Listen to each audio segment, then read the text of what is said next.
Yuk dibebaskan segala yang mengganjal selama ini. Benci terhadap siapapun, apapun. Wong untungnya apa? Hari ini kan kita kadang aneh-aneh, tidak ada hubungannya sama sekali sama hidup kita. Ikut-ikutan kita benci, ikut-ikutan kita maki-maki. Di WA, di Facebook itu kan marak sekarang. Ngapain? Wong ya entah yang bener yang mana kan jauh itu sama kehidupan kita. Ya ada pengaruhnya, cuma kan tidak banyak. Ngapain kita sibuk di situ? Mending yang memang jelas manfaatnya.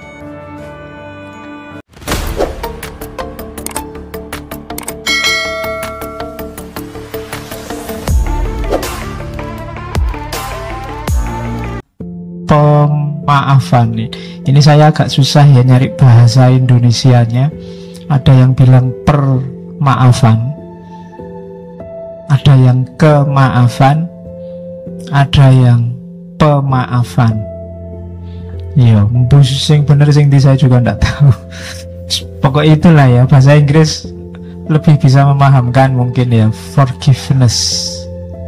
Ya, mumpung kita baru kelihatannya Syawal sudah habis ya Mas.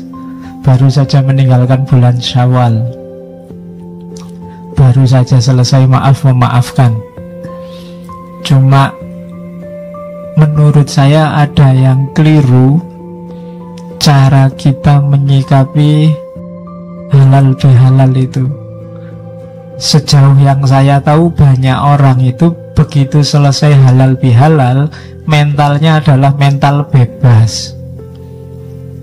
Sudah habis dosanya, maka sekarang dosa kecil-kecil dikit-dikit tidak masalah, wong saldonya kosong.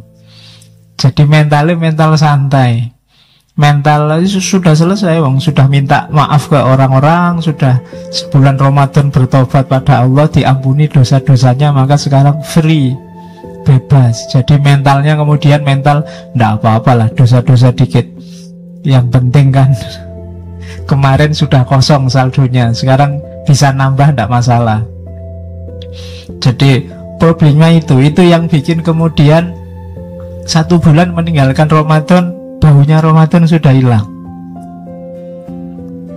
Iya kan? Kan kelihatan aura-aura Ramadannya sudah habis, sudah selesai. Cahayanya sudah hilang. Balik kayak sebelum Ramadan lagi. Cepet loh, padahal cuma 1 bulan. Itu mungkin semangatnya besok harus diperbaiki lagi. Jadi ketika kita dalam kondisi anggap saja diampuni, baik oleh manusia atau oleh Allah, itu menurut saya saatnya untuk semakin dekat dengan Allah, karena kita sedang bersih. Kalau pakai bahasanya Al-Halaj, karakter kita karakter lahutiyah, karakter ketuhanan, divine. Jadi saatnya kita lebih mendekat harusnya. Karena kalau komputer itu hardware-nya siap, sudah kompatibel untuk dekat sama Allah. Tapi karena mentalnya keliru, kita malah menjauh. Karena kita merasa sudah bersih, maka ada kotoran dikit-dikit tidak masalah. Mental kita begitu. Oke, maka malam ini kita lihat forgiveness.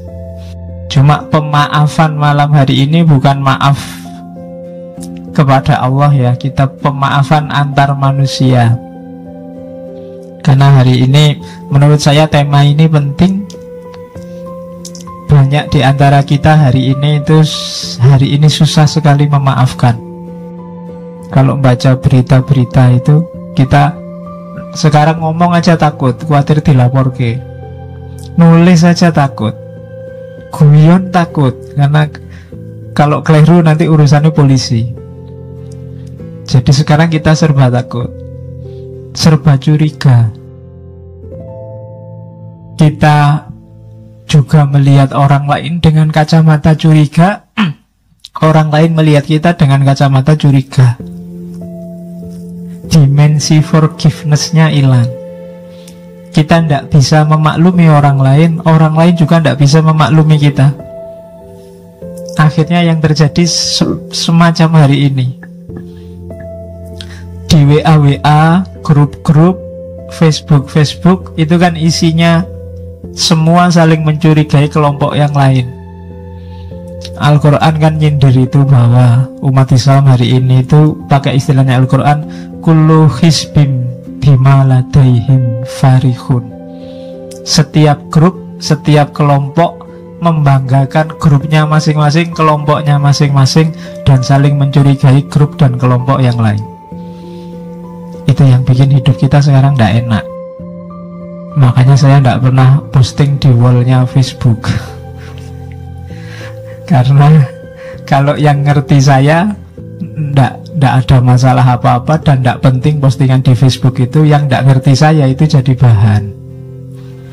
Ya, maka kita ngobrol aja di luar ruang publik. Saya lebih suka ngobrolnya di ruang privat, lebih enak.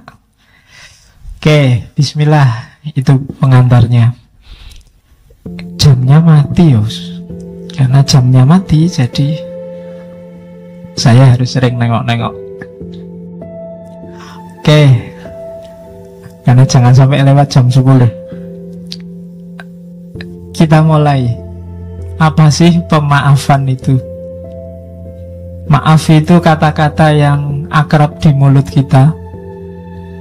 Cuma jarang orang yang sampai masuk ke dalam memaafkan bener apa enggak. Sama kayak kemarin kebencian. Kebencian itu akrab dengan hidup kita sehari-hari, tapi kita tidak merasa bahwa dalam diri kita banyak kebencian. Maaf itu sering kita ucapkan, tapi kita jangan-jangan tidak tahu bahwa kita belum punya jiwa memaafkan. Ada banyak definisi tentang forgiveness, tapi saya suka definisi itu. Yang saya suka dari definisi itu, ada beberapa kata-kata yang menurut saya pas. Yang pertama, proses. Jadi maaf itu butuh proses. Susah maaf itu langsung. Kalau langsung itu biasanya bukan maaf. Mungkin basa-basi atau otomatis thought kayak kemarin. Nyenggol orang kesenggol deal. Maaf ya. Itu biasanya enggak ada mikir panjang. Maaf beneran apa kayaknya enggak. Jadi ada proses pasti. Setelah proses, tapi proses ini proses yang disengaja. Kalau otomatis itu berarti tidak disengaja. Disengaja itu diniati benar. Kemudian sukarela. Ada orang yang minta maafnya tidak sukarela. Kenapa? Dipaksa. Kalau bapak tidak minta maaf dalam waktu 2x24 jam, saya laporkan polisi. Nah itu tidak sukarela. Tidak ketemu hakikatnya pemaafan. Orangnya minta maaf bukan karena dia memang niat minta maaf, sengaja minta maaf, tapi karena takut ditangkap polisi. Jadi ada unsur sukarela dan sengaja.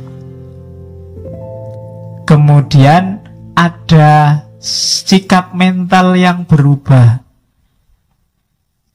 Dari awalnya tidak suka, tidak berkenan, jadi memaklumi.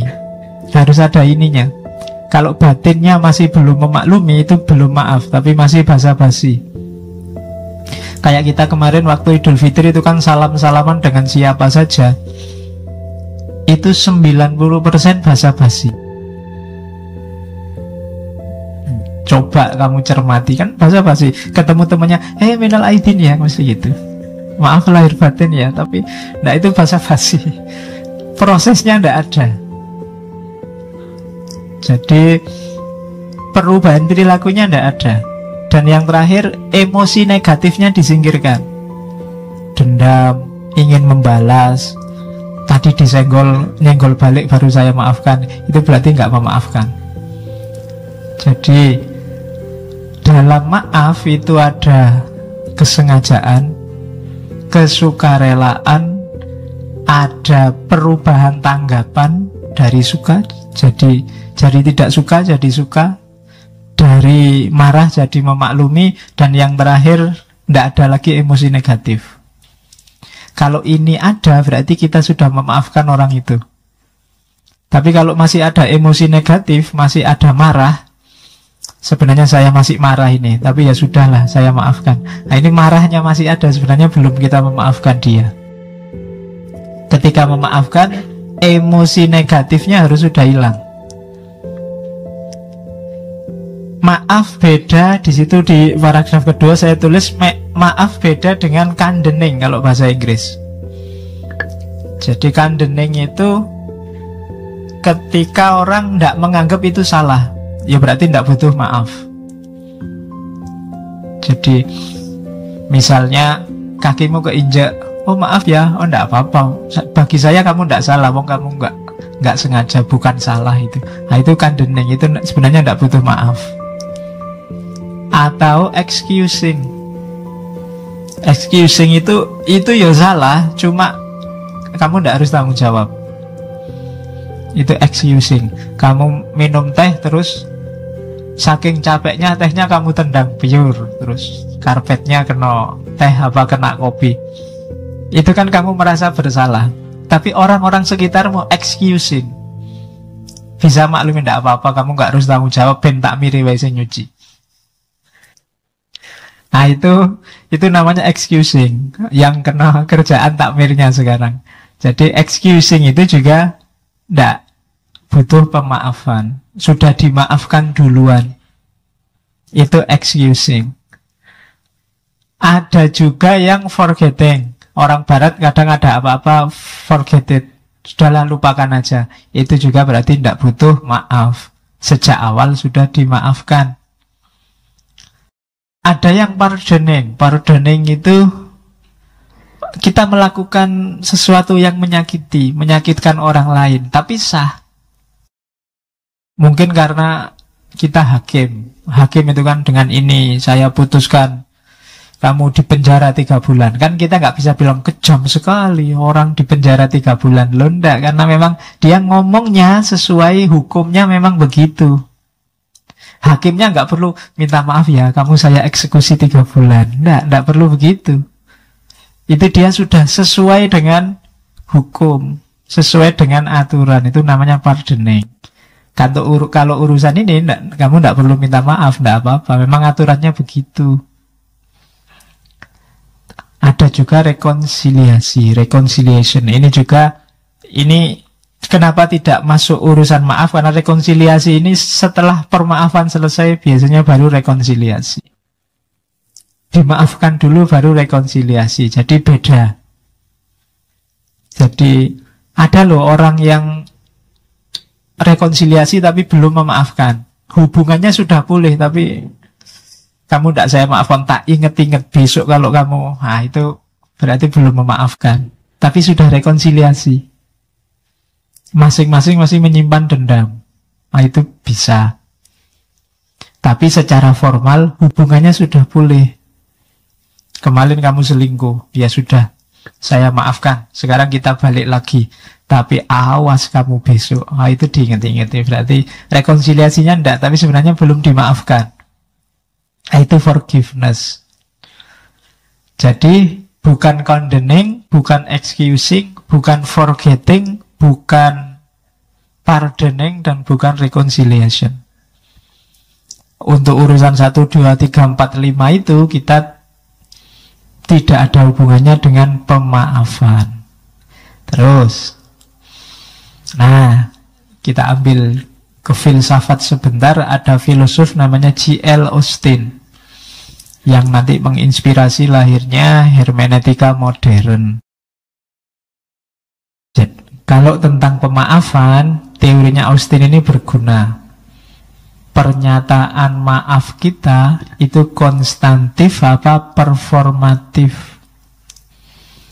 Kalau konstantif itu hanya di mulut saja, ngomong kenyataan yang ada di mulut. Kalau performatif itu ada tindakannya, ada efek perilakunya. Konstantif itu teoritis saja, kalau performatif itu ada efeknya. Konstantif itu contohnya begini. sekarang hawanya dingin ya. Itu konstantif, hanya ngomong fakta. Tapi performatif, sekarang hawanya dingin ya. Makanya banyak yang pakai jaket. Itu performatif. Memakai jaket ini fakta baru, ada performnya. Hubungannya sama perilaku. Tidak hanya ngomong yang bisa diolah pakai akal. Nah, kalau permaafan, apakah konstantif apa performatif? Kalau konstantif, ya kayak kamu Idul Fitri kemarin. Itu mohon maaf secara konstantif. Hanya di mulut, tidak ngefek. Setelah minal aidin atau sebelum minal aidin ya sudah kayak gitu perilakunya. Tapi kalau performatif, kemarin aku tidak suka kamu, sekarang setelah kita minal aidin wal faizin, perilakuku berubah padamu, aku mulai suka lagi. Nah, itu performatif. Konstantif itu urusannya kebahasaan biasanya, paling banter logika. Kalau performatif itu ada hubungannya dengan perilaku. Ada yang dilakukan, ada performnya, ada info barunya. Nah, maaf itu ada kalanya konstantif, ada kalanya performatif. Tinggal tergantung kita. Di awal tadi saya bilang kenapa cahayanya Ramadan cepat sekali hilangnya. Jangan-jangan Ramadan kita hanya Ramadan konstantif. Kayak formalitas, ndak ngefek. Setelah dimaafkan balik lagi. Jadi kemarin kita puasanya nggak perform, ndak ada efeknya. Kan kita sering bilang gitu kan. Tadi presentasinya bagus ndak?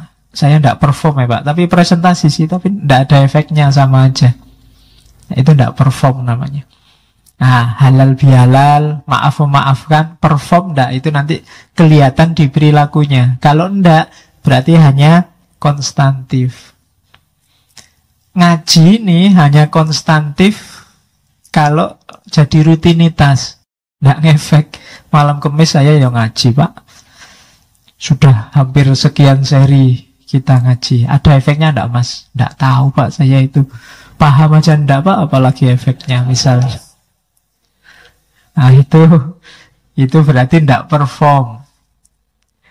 Konstantif ya. Oke, teori ini bisa dipakai untuk macam-macam. Kalau ini yang punya J.L. Austin. Oke. Sebelum masuk ke teori-teori tentang pemaafan, ada beberapa miskonsepsi. Miskonsepsi itu yang pertama, pemaafan diartikan melupakan kesalahan dan menganggap tidak pernah terjadi apa-apa. Ini miskonsepsi. Tidak begitu. Memaafkan itu bukan berarti kita melupakan kesalahan. Orang ini tetap salah menurutku, cuma saya maafkan. Kan begitu. Makanya tadi, yang melupakan kesalahan tidak termasuk jenis pemaafan. Kayak yang sebelumnya tadi, forgetting. Jadi maaf nggak boleh lupa. Kemarin kamu selingkuh, aku inget loh, tapi saya maafkan. Dan akan inget terus, diselingkuhi. Kalau nggak inget terus kan nanti diselingkuhi lagi, lupa lagi. Selingkuhi lagi, lupa lagi. Nggak, ingat terus.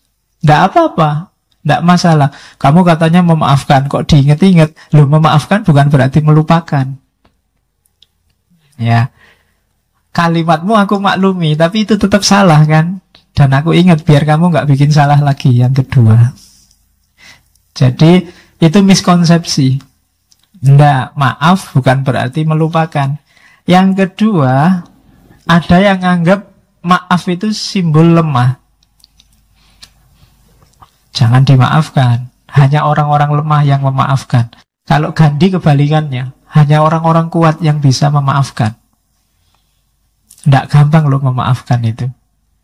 Kamu yang disalahi, disakiti, diselingkuhi, dibohongi, dicurangi, untuk bisa memaafkan itu luar biasa. Maka katanya Gandhi, hanya orang-orang kuat yang bisa memaafkan. Jadi maaf tidak ada hubungannya dengan kelemahan. Kalau kamu nganggap memaafkan itu kelemahan, kamu salah persepsi tentang maaf. Karena jarang, nggak banyak orang bisa memaafkan. Kalau membalas mungkin. Saya pengen balas Pak, nggak bisa balas, tapi ya itu kelemahan. Tapi kalau memaafkan, enggak. Kalau mau saya balas Pak, tapi saya maafkan. Itu kan orang-orang kuat. Jadi maaf tidak ada hubungannya dengan kelemahan atau kekuatan. Kalau ada yang bilang begitu berarti miskonsepsi. Yang ketiga, pemaafan. Ada yang menganggap, Pak, kalau saya maafkan berarti tidak adil, Pak. Yang salah kan harusnya dihukum. Jadi antara keadilan dengan pemaafan ini dua level yang berbeda.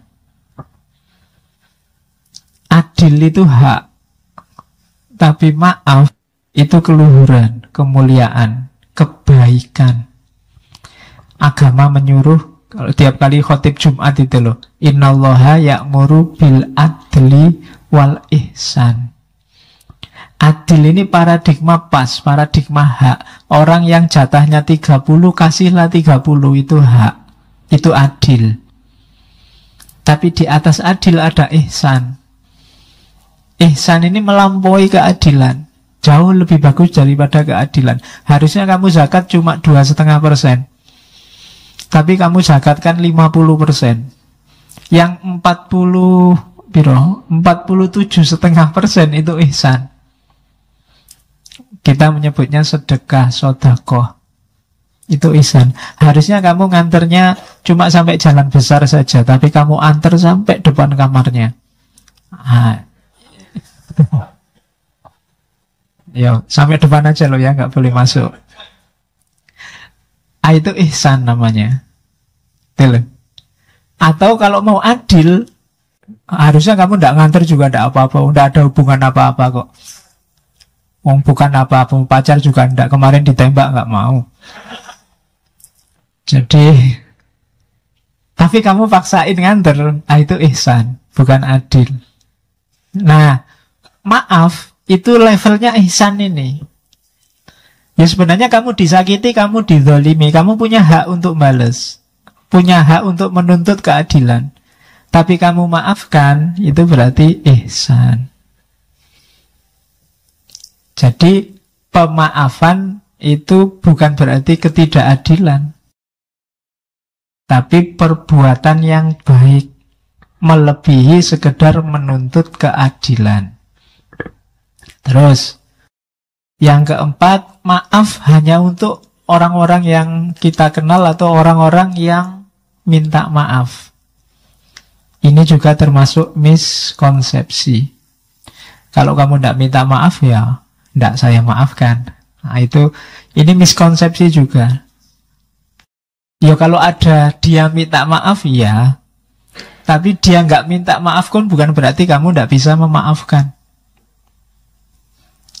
Kadang-kadang tidak usah nunggu orang minta maaf, kita sudah bisa memaafkan. Daripada capek-capek nunggu dia minta maaf.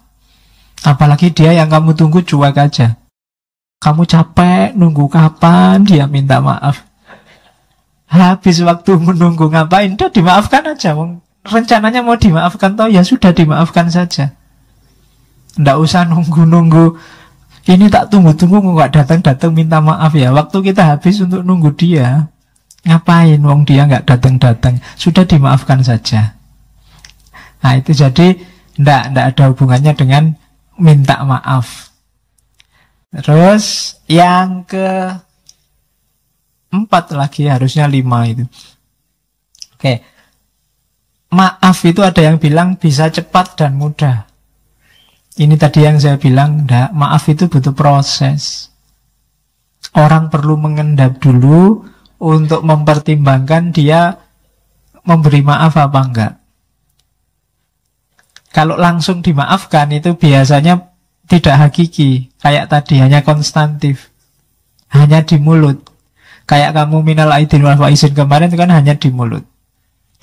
Kalau diproses serius, misalnya Mas minta maaf lahir batin ya, sebentar. Kamu punya salah apa padaku? Coba disebut satu-satu. Oh, itu bisa nggak jadi dimaafkan. Ya kan? Jadi enggak, prosesnya nggak secepat itu, enggak seringkas itu. Ada tahapan-tahapannya nanti di belakang sebelum orang sampai benar-benar memutuskan untuk memberi maaf. Ya kecuali sama yang enggak kenal sama sekali, enggak pernah ketemu nih setahun sekali, minal aidin ya enggak masalah itu. Cuma kadang-kadang kan memang ada memanfaatkan momen, besok aja minta maafnya, kalau Idul Fitri pasti dimaafkan. Nah, itu formalitasnya. Coba kamu bilang beneran salahmu apa, enggak mesti dimaafkan. Itu ternyata dulu yang ngambil uangmu di situ aku, pas enggak punya duit, ada uang kejajaran tak ambil. Sekarang minta maaf ya, bisa enggak jadi maafkannya. Jadi dia enggak cepet. Maaf itu yang serius, ada prosesnya. Kemudian yang kelima, maaf bukan berarti membolehkan atau menganggap baik perilaku yang keliru. Ada orang bohong, ya sudah kamu saya maafkan. Itu bukan berarti terus bohong itu boleh. Bohongnya jadi benar, enggak. Bohongnya tetap salah. Kejahatan yang dia lakukan tetap jahat. Cuma kita memaafkan dia. Besok jangan diulangi lagi, kan begitu.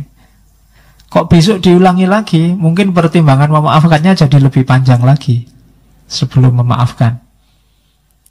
Jadi awas, jangan miskonsepsi. Ada 6 hal yang kita sering salah persepsi tentang pemaafan ini.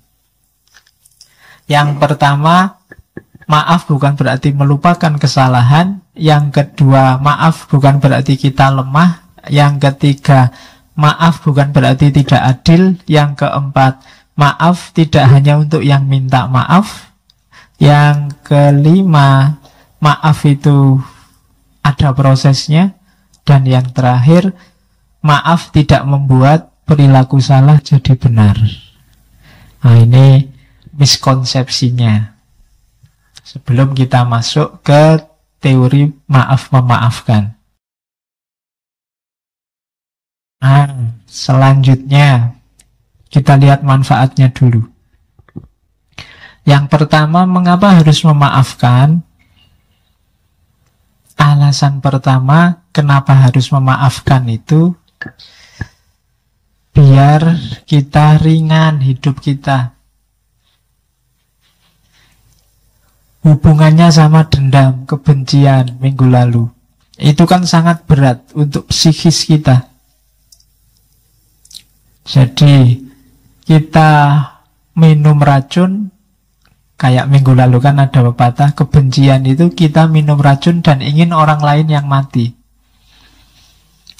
Ya kan, kita kan yang berat. Kalau kita nggak memaafkan orang lain itu kan kita simpan kemarahan kita simpan kebencian kita di dalam. Tiap hari kita hidup dengan itu. Ketemu yang kita benci, ketemu yang tidak kita sukai, terus jadinya kan tegang. Nggak jadi lewat, terus lewat ke sana. Sudah mau lewat nggak jadi lewat, mau ke sana nggak jadi ke sana, mau masuk ke warung ada dia nggak jadi. Energi kita habis untuk itu. Mau berangkat ngaji, itu mesti dia duduk paling depan. Tiap hari bikin aku kecewa. Aku datang terakhir-terakhir aja, nggak usah lihat.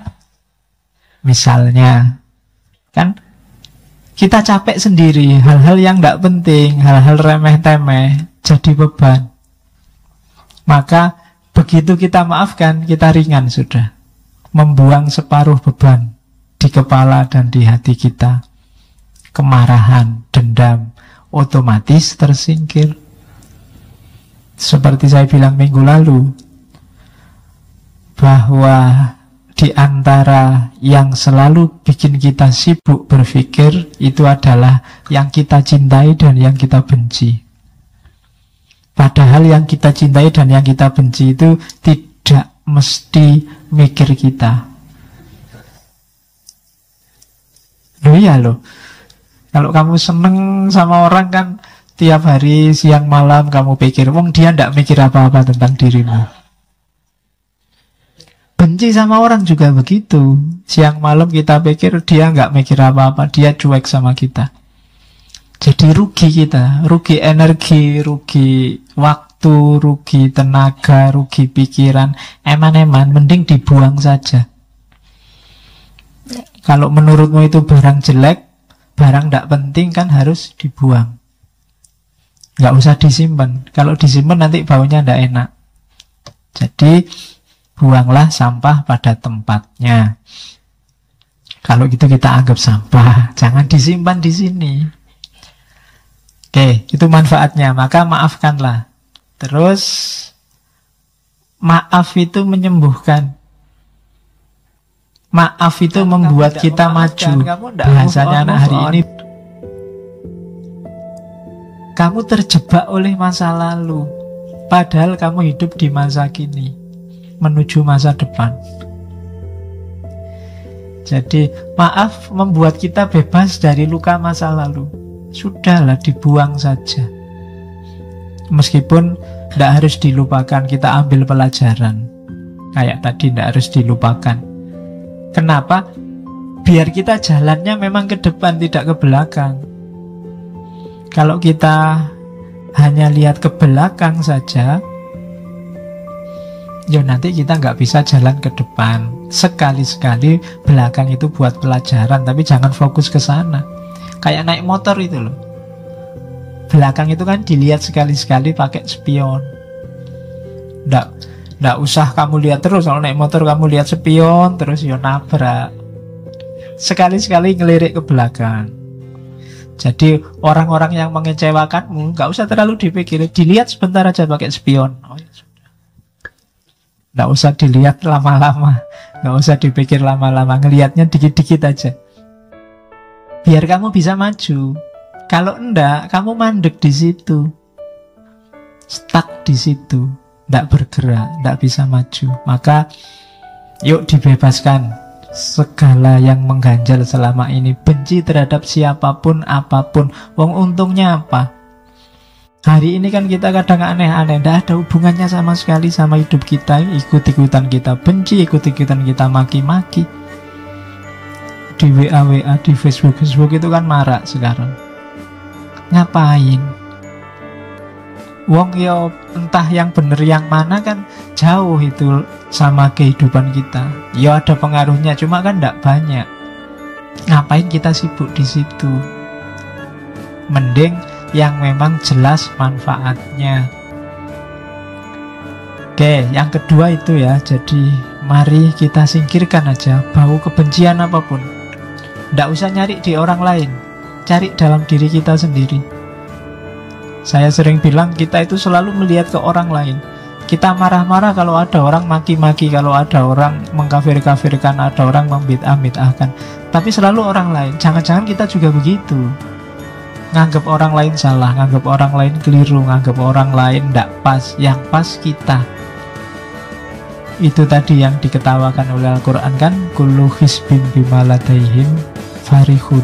Setiap grup, setiap kelompok merasa bangga. Kalau bahasa Jawanya merasa umuk dengan kelompoknya. Maka kita hindari itu, kita bersihkan aja diri kita dari hal-hal yang tidak penting. Di antara cirinya orang baik kan ada hadisnya, min khairi husnil mar'i tarkuhu malayakni. Di antara ciri orang baik itu meninggalkan yang tidak ada hubungannya dengan dirinya. Terus yang ketiga, maaf itu membawa harmoni, kesatuan, kehidupan yang baru. Itu jelas, karena tidak mungkin ada yang baru kalau kita terlalu berat dengan beban lama. Tidak mungkin kita bisa lari maju kalau beban kita hari ini terlalu berat. Beban batin kita terlalu mantap sehingga melangkah aja kita beratnya luar biasa, terkungkung oleh masa lalu. Maafkanlah. biarlah dia dengan yang lain, kamu nyari sendiri yang lain juga. Nggak usah terlalu lama dipikir. Iya, yo Ben, dia sama yang lain. Emangnya nggak bisa nyari yang lebih jelek? Oke, ya, nggak apa-apa tuh. Yo kalau untuk umum kan kamu bisa bilang begitu, nggak apa-apa. Terus, jadi jangan dipendam, bebaskan dirimu. Terus, maaf membuat kita lebih realistis, tidak terpenjara, tidak terkungkung oleh masa lalu.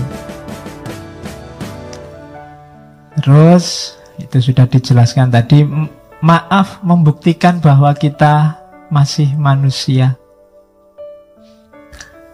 yang butuh memaafkan juga butuh dimaafkan. Maaf menunjukkan bahwa ya kita sama-sama manusia yang kadang-kadang juga bisa sama-sama salah.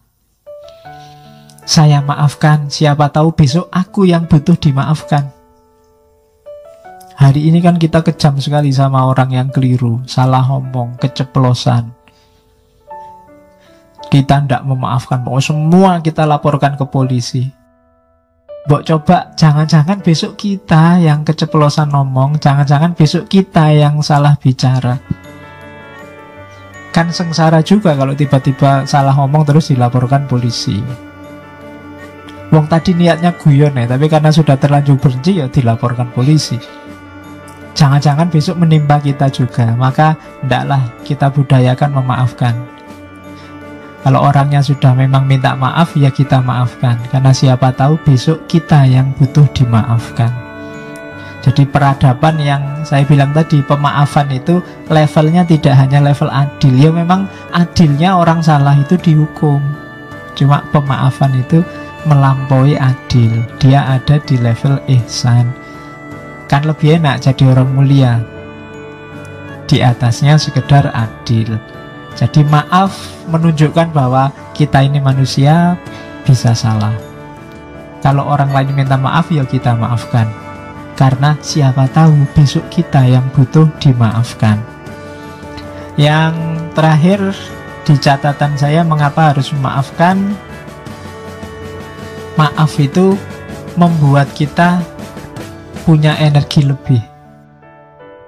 Yaitu logikanya matematika. Kemarin energi kita pakai untuk membenci orang, untuk merancang balas dendam ke orang yang membuat salah pada kita.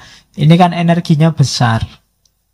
Energi besar ini begitu kita memaafkan, bisa kita manfaatkan ke yang lain, yang lebih penting, yang lebih manfaat daripada pikiran yang negatif, rancangan hidup yang negatif hanya untuk balas dendam, hanya untuk membenci orang lain. Sudahlah, kita maafkan saja, kita rancang hidup kita secara lebih positif dengan energi yang fokusnya ke sana.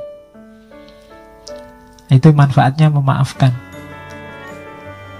Alasannya itu. Jadi kalau ada yang tanya mengapa harus memaafkan, yang pertama, kamu akan lebih tenang. Yang kedua, kita tidak akan terkungkung oleh masa lalu. Yang ketiga, ya biar hidup ini lebih cerah, lebih harmonis. Yang keempat, ya memang kita masih manusia. Manusia itu tempatnya khilaf, tempatnya salah, maka kita memaafkan, siapa tahu besok kita yang butuh dimaafkan.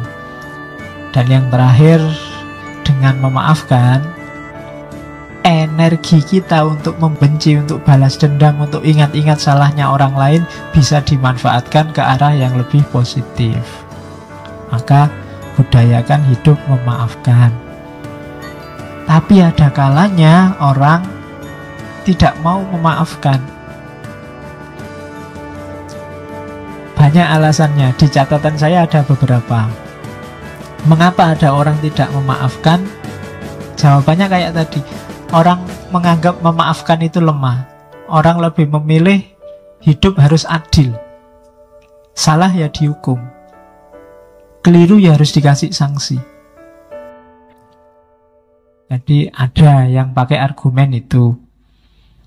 agama kan ada hitung-hitungannya. Kalau orang minum khamr, hukumannya semacam ini. Kalau orang zina, hukumannya semacam ini. Nah, ini tuntutan adil. Itu bikin orang tidak memaafkan. Jadi paradigma adil apa tidak boleh? Ya boleh. Cuma levelnya beda dengan pemaafan tadi. Agama kan ada itu banyak hukum-hukum syariat. Harus begini, harus begitu kan itu. Ya dilihat konteksnya.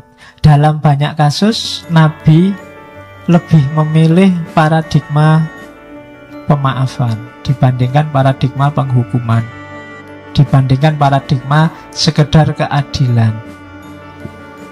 Maaf itu kan banyak cerita, banyak yang tawanan perang harusnya dihukum mati, dalah disuruh ngajar aja. Waktu Fathu Mekah itu kan kafir Quraisy kan disuruh diampuni semua. Musuhnya yang paling besar, rumahnya malah dijadikan suaka. Barang siapa masuk rumahnya Abu Sufyan, dia aman. Itu Nabi Muhammad, paradigma memaafkan. Suatu ketika ada anak muda yang menghadap pada Nabi. Dia ngaku, Nabi, saya kemarin baru saja zina. Aduh, jarang ya ada kayak gini hari ini. Ya. Oke, kalau hari ini kan lebih dahsyat, tidak cuma ngaku, di video lagi. Nah, ya, tinggal kita lihat, bisa dia tidak cuma ngaku, ada buktinya. Cuma 3 kali dia ngadep Nabi begitu. Begitu ngadep pertama, Nabi pura-pura tidak dengar, terus Nabi minggir. Ngadep kedua, Nabi bilang, tidak, mungkin kamu khilaf. Sebenarnya kamu tidak zina, bertobat sajalah. Terus Nabi minggir. Sampai 3 kali Nabi masih begitu. Sudahlah, kamu tobat saja. Datang yang keempat baru Nabi bilang, ya sudahlah kalau kamu ngeyel. Dia minta dirajam. Karena hukumannya orang zina itu kan rajam. Nabi bolak-balik bilang tobatlah. Itu kan maksudnya paradigma yang lebih tinggi dari bahasa adil. Tapi pemuda ini milih adil saja. Ya wis, kalau mau rajam ya rajam lah, kamu sendiri yang mau. Jarang ya kayak gini anak muda sekarang. Oke, begitu dirajam, lemparan pertama, kedua, baru dia teriak-teriak, waduh Nabi ternyata sakit, masih boleh tobat enggak? Iya. Ya kan, terus Nabi bilang, ini sudah dibilangin sejak tadi disuruh tobat kok ngeyel. Akhirnya diizinkan untuk bertobat. Ya lihat situasinya, mungkin menurut Nabi eman-eman ini anak muda harapan bangsa. Ya. Oke. Itu memerlukan kecerdasan ya membaca kisah-kisahnya Nabi itu. Ada beberapa kisah yang harus diletakkan di wadahnya. Jangan dikeluarkan, harus hati-hati membacanya. Nanti jangan-jangan baca ini, wah kalau gitu besok zina aja lah terus tobat. Ya konteksnya beda. Anak ini mungkin menyesal beneran sampai ngadep Nabi minta dirajam. Itu kan menunjukkan dia memang sangat menyesal. Diulang sampai 3 kali menunjukkan benar dia memang ingin tobat. Tapi kalau kamu mungkin beda urusannya, pingin dolanan hukum mesti. Oke. Kalau orangnya memang niatnya pingin main-main hukum, mungkin sama Nabi dirajam beneran. Cuma ini kan lihat anaknya masih muda. Nah itu paradigma memaafkan. Melampaui hukum pasti, melampaui hudud kalau dalam syariah. Dimaafkan. Terus itu yang bikin orang yang pertama sukar memaafkan. Yang kedua, biasanya memaafkan itu memunculkan pertimbangan kekuasaan. Enggak, saya tidak akan memaafkan. Nanti saya dianggap lemah, dianggap inferior. Emangnya siapa aku? Nah, itu bisa. Atau itu, dia merasa inferior. Waduh, iyalah saya maafkan, wong saya ini orang kecil, mau gimana lagi. Nah itu relasi kuasa, permainan kuasa.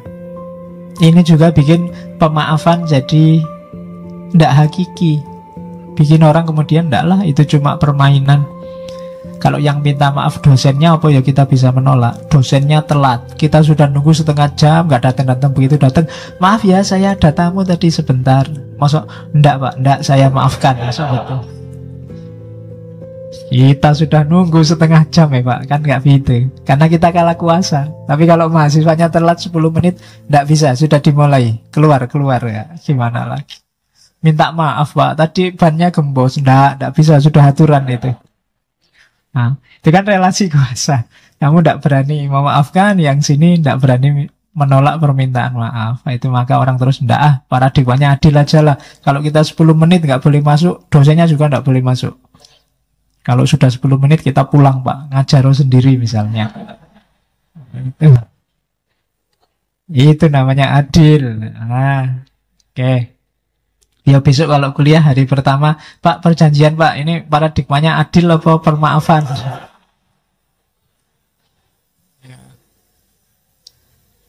Oke, nah, nanti kalau dosennya yang pinter, buat kamu yang adil, buat saya pemaafan. Terus, itu biasanya jadi alasan orang cenderung tidak memaafkan. Bertentangan dengan keadilan. Harus keadilan yang nomor satu didahulukan. Nah itu bikin orang terus tidak memaafkan. Salah ya harus dihukum. Itu tadi cuma kepleset omong kok pak, tidak bisa. Buktinya rekamannya ada, dia salah, harus dihukum. Nah itu paradigma adil yang dipilih. Terus ada yang terakhir, yang menganggap bahwa tidak, memaafkan itu tidak alamiah. Manusia itu secara insting itu kompetitif, saling bersaing. Jadi secara alami orang itu ya saling tabrakan, saling bertentangan. Jadi kalau ada yang mempromosikan pemaafan, itu pasti agak menggeser kodratnya orang untuk saling tabrakan, untuk saling menjatuhkan. Ini yang punya pandangan kayak Thomas Hobbes dan kawan-kawan yang bilang bahwa naluri dasar manusia itu jelek, makanya perlu ada hukum. Nah itu alasan yang keempat. Kenapa kok tidak memaafkan? Tidak alamiah pak. Orang itu kalau dipukul ya secara alami pasti ingin balas mukul. Itu alami, meskipun ada kalanya ya memang karena nggak level, nggak berani. Yang mukul besar, yang dipukul kecil. Nah, itu kan janjane sih pingin balas, tapi yo sudahlah dimaafkan saja. Nah, ini karena ya nah, itu kan tidak alami sebenarnya. Alaminya jangan ya pingin balas. Jadi kalau dipaksa memaafkan itu malah tidak alami. Yang alami itu ya tawuran.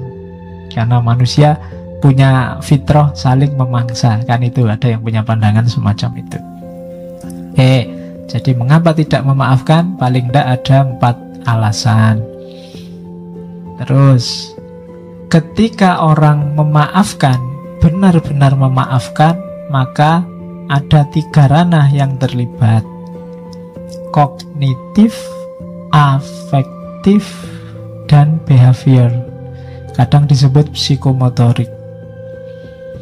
Jadi akalnya juga memaafkan, batin rasanya juga memaafkan, perilakunya juga menunjukkan aktivitas memaafkan. Itu berarti benar-benar memaafkan. Jadi akalnya sudah bisa menerima, oh iya dia salah, dia keliru, harusnya dia tidak melakukan itu, tapi dia kan manusia biasa. Itu akalnya bunyi. Nanti rasanya juga bunyi, iyalah saya maafkan, kasihan dia, kasihan juga saya kalau lama-lama membenci, lama-lama saling marah. Itu afeksi. Behaviornya, perilakunya kemudian salaman, kemudian hidup bersama, kemudian saling menghargai, itu behavior.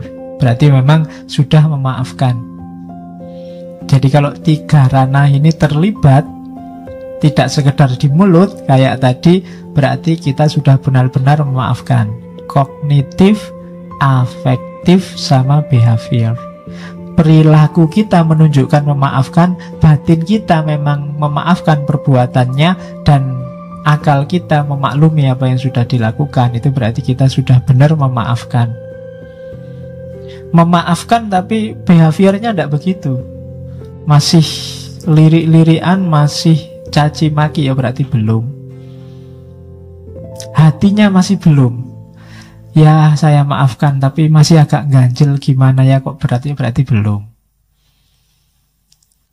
Akalnya juga masih, saya belum bisa menerima, perbuatanmu terlalu kejam padaku. Nah, itu berarti juga belum. Kalau tiga-tiganya kombinasi kognisi, afeksi, behaviornya sudah memaafkan, itulah namanya memaafkan. Kalau belum ya memang sebenarnya masih berat. Dan tidak masalah, ada prosesnya, tidak bisa langsung.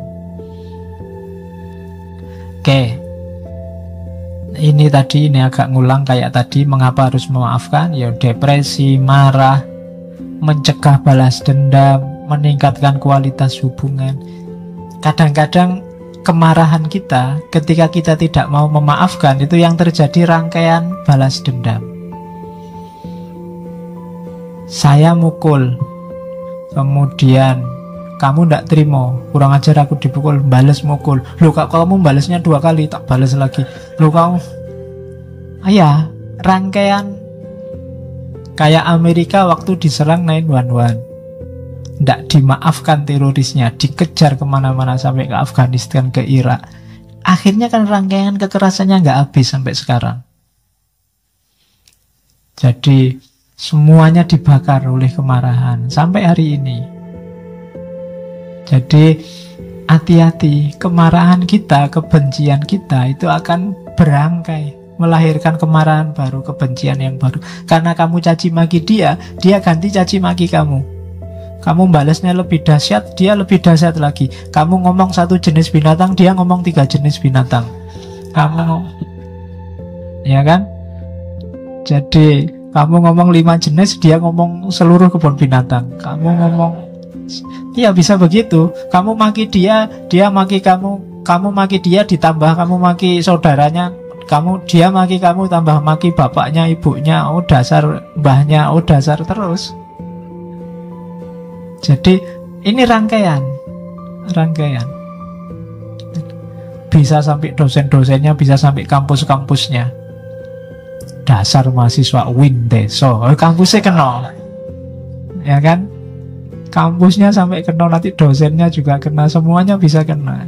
Itu rangkaian, di situ pakai istilah rangkaian kezaliman, rangkaian. Ini berangkai loh, jangan salah. Tidak cuma melibatkan dirimu, maka maafkanlah kalau memang ada kemungkinan dimaafkan menurutmu, karena tidak bisa dipaksa. Maklumilah. Dan yang terakhir itu meningkatkan kebanggaan. Jangan salah loh, begitu kamu memaafkan, itu ada rasa bangga tersendiri. Ternyata aku ini kuat ya. Ternyata kamu punya harga sekarang. Menaikkan prestismu sendiri, kebanggaan dirimu.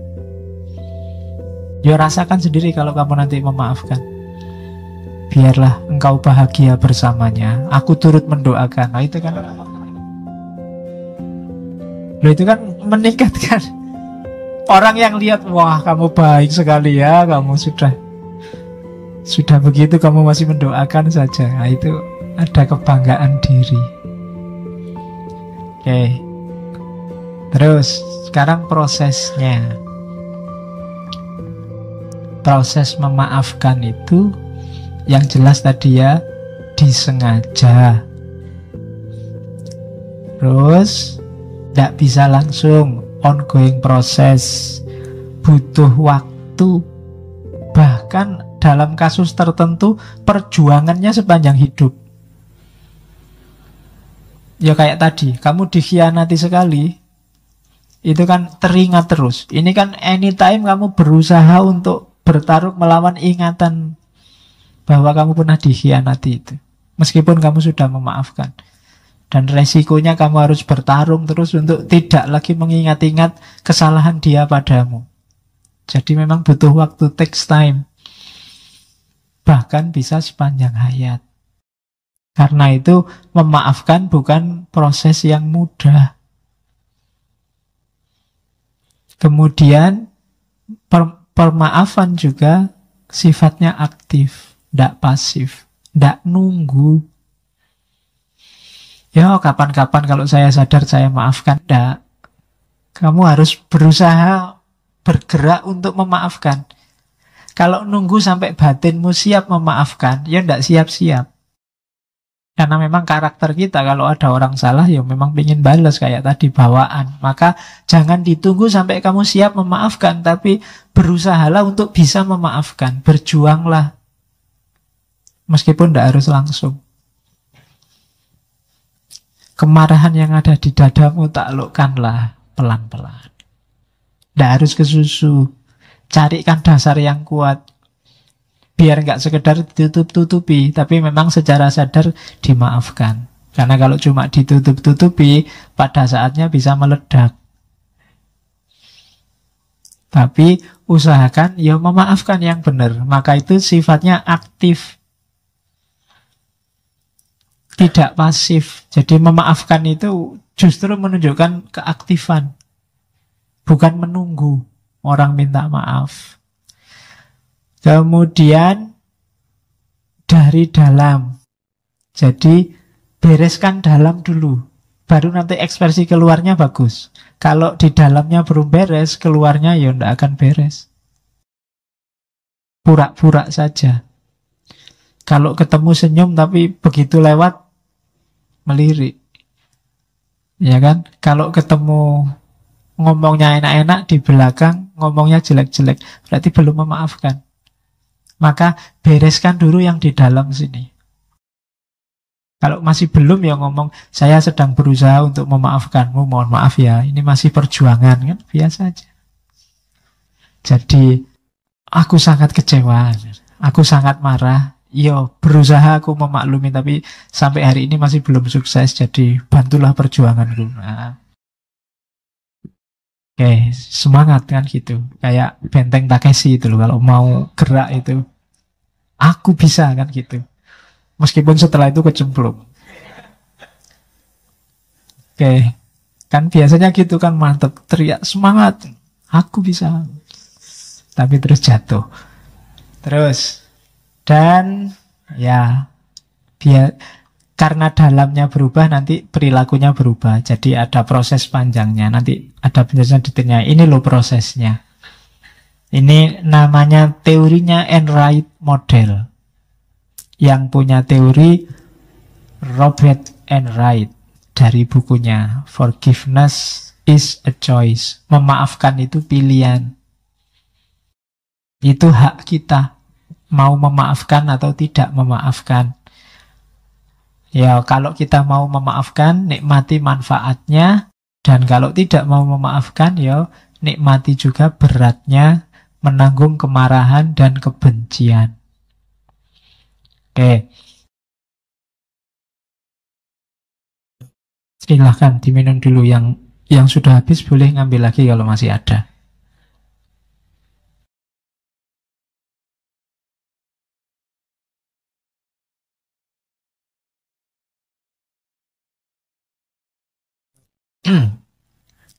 Yang pertama, uncovering phase, fase membuka. Jadi di fase pertama ini ungkapkanlah, pahamilah lukamu, sakitmu, kenalilah rasa marahmu, rasa kebencianmu. Ini penting. Banyak orang yang kadang-kadang marah dan bencinya itu dia juga tidak jelas. Kenapa kamu marah sama dia? Tidak tahu, saya lihat di WA itu banyak orang marah-marah ke dia, ya saya ikut-ikutan. Itu tidak jelas. Hubungannya apa dia sama kamu? Kok kamu ikut maki-maki dia? Itu tidak jelas. Kadang-kadang seolah-olah kamu ikut benci, ikut marah, padahal enggak, kamu tidak ada hubungan apa-apa. Cuma kamu share aja, biar WA-nya tidak sepi, Pak. Kadang-kadang kan begitu kamu. Itu uncovering phase. Kamu benci ke pacarmu itu loh misalnya. Karena dia kawin sama orang lain. Itu sakitmu itu di mana? Alasannya apa kok kamu sakit itu? Karena dia mengkhianatimu, apa karena dia bahagia kawin lagi, kawin sama orang lain, apa dia? Itu kan harus jelas duduk persoalannya. Karena ini ngomong manusia itu tidak bisa ditebak. Fenomena yang sama, gejala yang sama tidak mengakibatkan efek yang sama. Ada yang ditinggal kawin nangis-nangis, ada yang ditinggal kawin ketawa-ketawa. Nah, iya kan? Manusia bisa begitu. Pacarnya kawin, alhamdulillah aku bebas dari dia sekarang. Bisa begitu. Maka harus kamu kenali gejala dalam dirimu ini. Kan memang manusia nggak bisa ditebak. Mahasiswa itu ada yang dapat nilai A aja nggak ketawa sama sekali. Biasa aja Pak. Nilai saya memang A semua loh. Gayanya ada yang kayak begitu. Itu manusia. Padahal temennya nilainya satu pun nggak ada A-nya. Begitu dapat A mungkin orang ini senang, tapi temennya yang satu semua A, jadi A tidak terlalu wow bagi dia. Nah itu kan manusia, maka perlu fase khusus uncovering. Coba dibongkar kebencianmu itu loh. Kamu benci kenapa sih? Karena apa? Karena dia ngomongnya salah. Salah pada siapa? Terus hubungannya apa sama dirimu? Adakah yang dicederai dalam dirimu? Apakah pikiranmu? Apa terus kamu jadi ikut salah karena dia ngomong salah? Itu salahnya dia apa lemahnya kamu? Nah, itu kan harus dibongkar dulu. Marah-marahmu itu posisinya di mana? Untuk apa? Targetnya apa? Hubungannya apa? Alasannya cocok enggak kemarahan dan kebencianmu itu? Itu uncovering phase. Kalau memang sudah tegas, sudah jelas bahwa ya Pak, saya berhak marah karena kita pacaran sudah 3 tahun, kemana-mana berdua. Tiba-tiba ada yang lebih cakep. Misalnya, tidak dipacari, langsung dikawini. Ya, misalnya, itu kan berkhianat pada saya Pak. Nah, itu kan jelas duduk persoalannya. Betul. Ya meskipun rasional, wong ada yang lebih cakep. Nah, loh iya kan. Loh ya kan rasional kalau ada yang lebih cakep. Oke, yang tidak rasional ada yang lebih jelek itu baru tidak rasional. Ada yang lebih cakep, ngambil yang lebih cakep itu rasional. Ya, bersyukurlah masih cerdas. Oke, baru setelah jelas duduk persoalannya masuk decision phase. Decision phase itu fase berpikir. Kira-kira layak ndak dimaafkan? Kalau saya maafkan, positifnya apa, negatifnya apa? Itu decision phase. Ini mulai menimbang-nimbang. Enaknya saya maafkan apa ndak ya? Kalau ndak saya maafkan, wong dia sudah kawin jelas sama orang lain. Emangnya aku mau nunggu? Emangnya aku masih mau sama dudanya apa jandanya? Nah itu kan mikir itu kan. Itu namanya decision phase. Mikir. Iyalah ngapain terus dia tak pikir terus. Wong dia sudah sama orang lain, mestinya seneng-seneng sama orang lain. Sudahlah, di-delete aja. Control Alt Del. Iya, pokoknya di-delete. Pokoknya bahkan dari recycle bin juga dibuang. Ya, pokoknya ya nanti kamu nulislah, ku buang namamu dari recycle bin. Jadi untuk mengembalikan butuh servis. Tidak bisa lagi otomatis. Nah, itu decision phase. Masa menentukan, kamu mempertimbangkan kira-kira layak dimaafkan apa enggak. Kalau sudah, ya saya maafkan. Ngapain capek-capek aku mikir dia terus. Baru masuk ke work phase. Work phase ini malah kerja memaafkan. Iyalah saya maklumi, saya paham, kamu milih yang lebih cakep. Alhamdulillah, akalmu masih jalan. Ya, berarti kamu pinter. Ya saya dulu nggak salah pilih, milih kamu meskipun kamu milih orang lain. Nah, itu work face, kerja sekarang. Lebih lebih melihat sisi positifnya. Ada yang pengalaman pribadi, Boh. Jadi orang yang mengecewakanmu sekarang sudah tidak kamu lihat lagi sebagai sosok yang menyakitimu. Sudut pandangnya sudah geser. Kamu lihat dia sebagai manusia biasa yang mungkin salah. Dia juga punya perspektif positif sendiri. Dan kamu berusaha memahami jalannya dia berpikir. Sampai kamu memaklumi. Oh ya pantas, memang situasinya begitu. Nah, oke, saya maklum. Saya maafkan. Sekarang kita jalan sendiri-sendiri, yaitu work face. Aku tidak benci kamu, aku juga tidak marah lagi. Aku sekarang mau cari lagi yang lebih dari kamu. Ya. Oke, itu work face, kerja. Terus, biasanya ketika orang sudah memaafkan, melalui fase work face, ini level spiritualnya agak naik, memasuki deepening phase. Dia muncul kebanggaan diri tadi, mulai paham, oh memang manusia itu begitu. Oh memang orang itu bisa salah, bisa keliru, dan kita maafkan. Karena mungkin besok aku yang butuh minta maaf, itu deepening phase. Jadi, uncovering phase, decision phase, work phase, deepening phase. Ini proses ketika orang memaafkan. Pahami lukamu, putuskan kamu mau memaafkan atau tidak. Kalau sudah kamu putuskan memaafkan, jalankan itu. Dan deepening phase, renungkan, perdalam, biar gak asal. Terus variabelnya sekarang. Untuk mendukung pemaafan, biasanya ada beberapa faktor yang mempengaruhi. Di catatan saya ada 5. Yang pertama, empati. Empati itu kemampuan seseorang melakukan transposisi. Transposisi itu memposisikan dirinya di posisi orang yang diempati. Oh iya ya, kamu milih yang lain yang lebih cakep. Ya maklum sih, kalau aku sendiri dapat yang lebih cakep, kamu juga tak tinggal kok. Itu namanya empati. Bisa memposisikan diri di posisinya dia. Iyalah, paham, aku ngerti, aku sendiri juga gitu kok. Itu empati. Jadi kemampuan berempati itu menentukan orang bisa memaafkan apa enggak. Tapi kalau tidak bisa empati biasanya agak berat.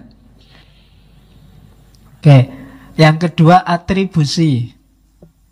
Atribusi ini cara kita memandang, cara kita melabeli, mensifati pelaku dan kesalahannya. Salahnya apa? Gara-gara kesalahan ini kita pandang dia sebagai apa, itu menentukan pemaafan kita. Ada orang dengan kesalahan yang menurut orang lain kecil, tapi bagi orang tertentu ini kesalahan besar. Kamu jangan melecehkan temanku ini loh ya, karena saya kalau sama teman nggak bisa ditawar. Tapi bagi yang lain, teman itu biasa, asal jangan melecehkan bapakku ya. Asal jangan melecehkan kampusku, dosenku, ya itu atribusi namanya. Cara melihat pelaku dan kesalahannya. Ada yang kesalahan kecil, tapi bagi orang tertentu ini besar loh kesalahan ini. Ada yang kesalahan besar, bagi orang tertentu kecil. Ini juga berpengaruh dalam pemaafan.